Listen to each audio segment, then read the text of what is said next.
But anyway, and enough about the crazy psychotic rants that I got on. How about a day in the life of you two individuals?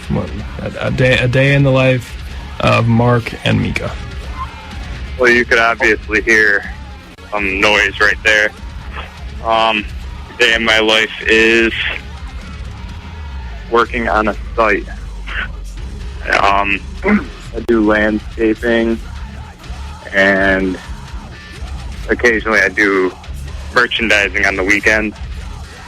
And then when I get the time, I like to go through music and stuff and try to come up with some things for our songs.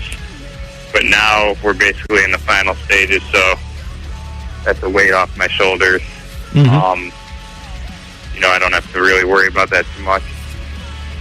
So, I work a 7 to 3:30 every day, Monday through Friday. Occasionally Saturdays I do merchandising. I read a lot of comic books. Oh, yeah. Yeah. Comic books. Deadpool's my thing. And I have a friend who's very into Deadpool. Oh. They shouldn't have... Did you hear what happened to that? No. Deadpool, they decided that they weren't going to have Green Lantern do it, which this made me angry. First, they put the actor who played Deadpool in the X-Men Origins movie. Deadpool was in the X-Men Origins movie with Wolverine. That was definitely Deadpool. But then they hired him over to DC to do Green Lantern, which was a bad movie anyway. My dad is a major Green Lantern fan, has followed the series all the way. Hated that movie. I thought it was okay-ish, but it was pretty much a bad movie. But not only are they not going to hire that guy on to be Deadpool anymore, but they quit actually planning on producing the movie because it was going to be way too violent. Not only is his character too explicit, just in a lot of different ways. It's not like he has bad language specifically, but it's just a lot of innuendo. He's just a skitsball. He's completely insane, which is awesome. Like, the comic book fans, they dig him. But it also would have been way too violent. He's a guy who you put his head back on and it just kind of grows back. Definitely. Wolverine, you can make that a little bit cleaner, You can play that off as being kind of clean, but like Deadpool, there's just this grossness factor that they attach to it. But I was sad when they found out that they weren't going to be able to produce that because it was going to be rated R, and they can't produce a rated R movie. That's a Marvel movie. They produced that. The X-Men Origins game was M. The Wolverine story, that was M. That was rated mature, but they can't produce a rated R movie, which I guess would kill business or something. They can't, or they won't. They just won't. Well, as far as I know, they won't do it. They won't produce Deadpool, but as far as I know, it's just they're afraid to do it because if it's rated R, then it could kill business because it'd be marketing to an older crowd and not. There are a lot of adults who are comic book fans, but they're relying on kids to do most of the ticket buying and movie buying. Yeah, so. I see it as protecting the franchise, and I can understand that from that perspective. But I don't know. I guess it depends on who your focus is, who your fan base is. So yeah. If they get just a random number, if they make $100 million on a day or on a weekend or a week or how I don't know how much is $100 million. But anyways, if 90 of $100 million is from kids and their parents that they're making their parents bring them to the thing, then yeah, they have to protect. You know, if they could get, you know, a tenth of that are really dedicated 20 and up fans, I don't know, then I can understand why it's not worth it for them. But I don't know, can't please everyone, I guess. Yeah. Me personally, I have a lot of people that are Marvel followers all the way, and it's my belief that it's pretty much the cake. My comic book ideas are pretty much in the metaphor of a cake. You have DC, which is the cake, like just the cake. Like without DC, you wouldn't have a cake. Wait, what's the metaphor? The comic book industry. The comic book industry in its entirety. DC is the cake. Without DC, there would be no comic books. Then you have Marvel, which is the icing. Yeah. Which, you know, icing is good, but it also can be kind of obnoxious. You can get too much icing. You have all the flashy, like you have like the big happy birthdays and all the characters and things that you can draw into it, and it looks pretty. But you know, the nice big teeth. But if DC falls apart, the icing is useless. And yeah, I mean, the Marvel characters are the most unique and the coolest. Like they look the coolest, things like that. But DC definitely has the best infrastructure. It definitely has the best stories, etc. And then Vertigo and Dark Horse and things like that, those are those, like, big flowers. Like Watchmen and 300 and the Sandman series, Hellblazer? Yes, Hellblazer. The John Constantine series. All of those comics, those are those really ornate roses that are just the, like, pure, luscious beauty. Like, comic book at its finest. Like, just gorgeous. Like, I mean, and they don't specifically rely on DC anymore. You can pick up one of those flowers and eat it, and you'll be fine. It'll be lovely. Yeah. But Marvel relies too heavily on DC, and DC is just... DC definitely can be boring. I mean, Green Lantern, it's definitely not as sexy as Wolverine, but, you know. But then Sandman, that's always going to stomp all the others.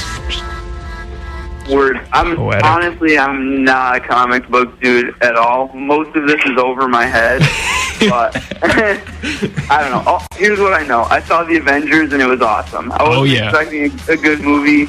I mean, I was expecting a decent movie, and I saw it and it was amazing. Oh yeah. So that's all I know. I have no other talking points other than that. Oh yeah, but Captain America, that was a bad movie.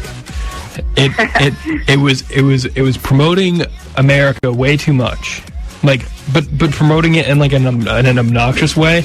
And plus, instead of releasing it on July 4th, they released it like either a week before or a week later. I can't remember because I was so angry. But well, that's super American, dude. That makes capitalism, man. But that's the problem. Instead of release, like if they're going to be capitalist and pro America and everything and make it just a giant American advertisement, they should have released it on the 4th of July. Here's my thought on that, man.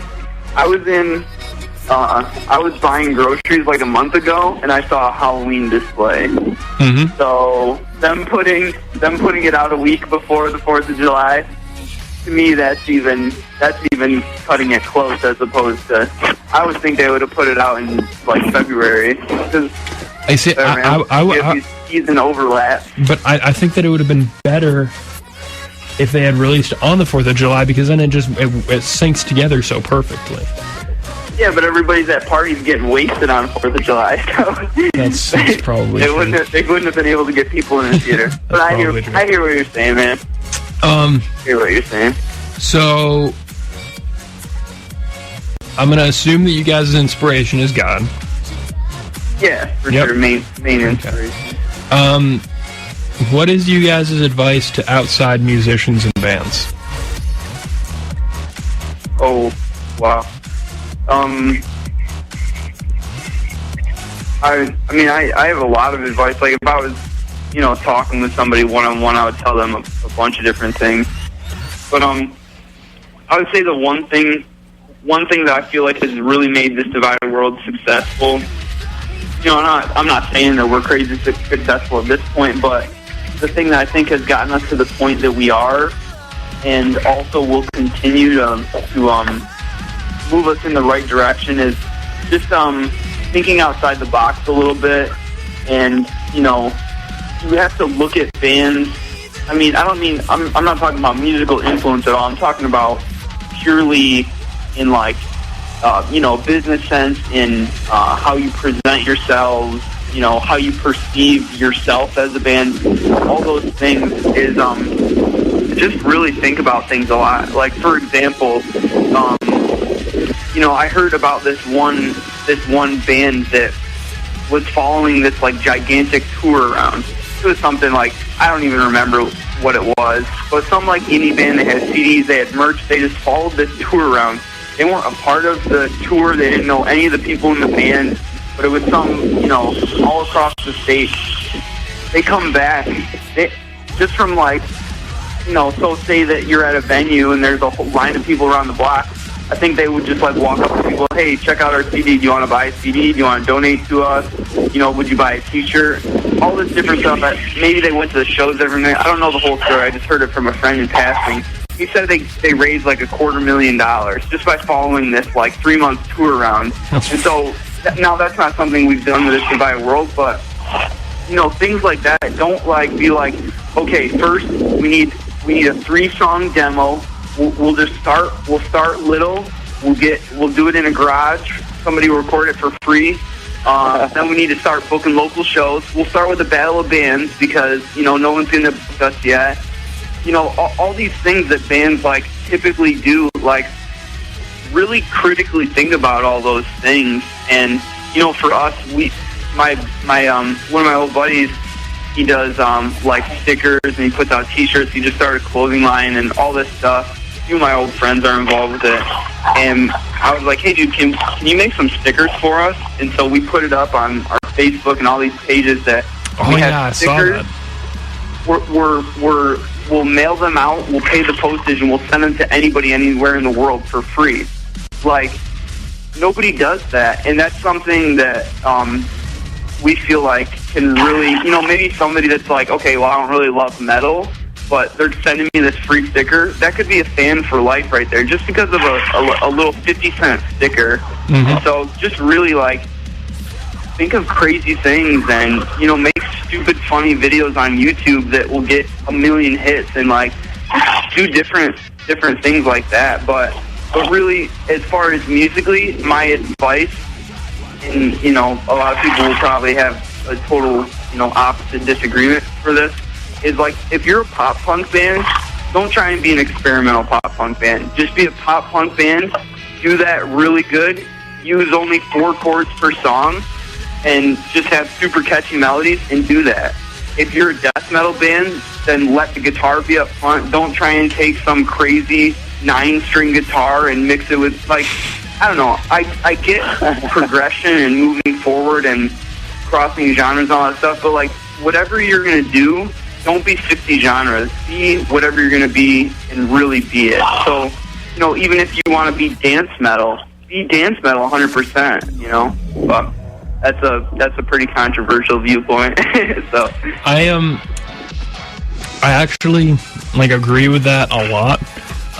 Because right now a lot of bands are really trying to blur genres or combine genres and get things all twisted and things. And I really just metal. We're all part of the same group. We're all being degraded by the same communities, saying that we all scream and sound like a bunch of dying animals. Yeah. So why not just group together? If we can understand what the screams mean, then we're all friends. Let's stop just being jerks to each other. It's if it's screaming, if it has a lot of guitar, if it has a lot of heavy drums, just, like, music is about building community. It shouldn't be about battering things down. I mean, that's one of the things that led me away from rap. For the most part, I was working with local rappers for a while, and then they just were all so negative. They were dissing each other. People were getting knifed. I'm like, what? Yeah. This is obnoxious. I'd rather stay away from gang wars and stop burning bridges when I could be making them.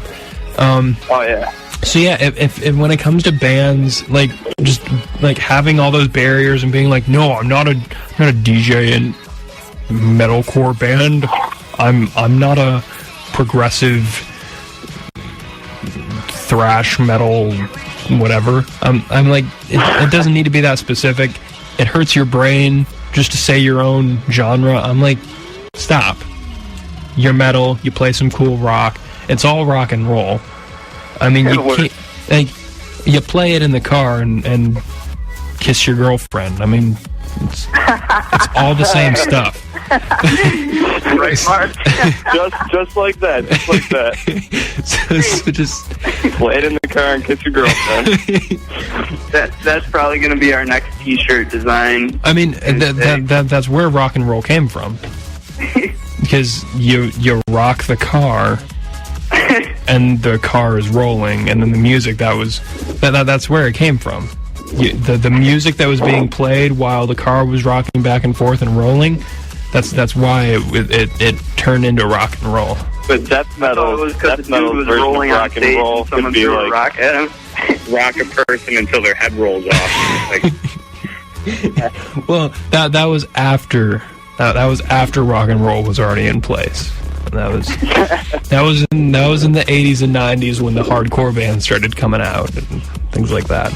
All right, guys, let's kick each other in the face. Yep. But yeah, on that note, I actually have to return to work. So. Oh, you do? Yeah. Oh. I've been working while we've been doing the interview. So. Well,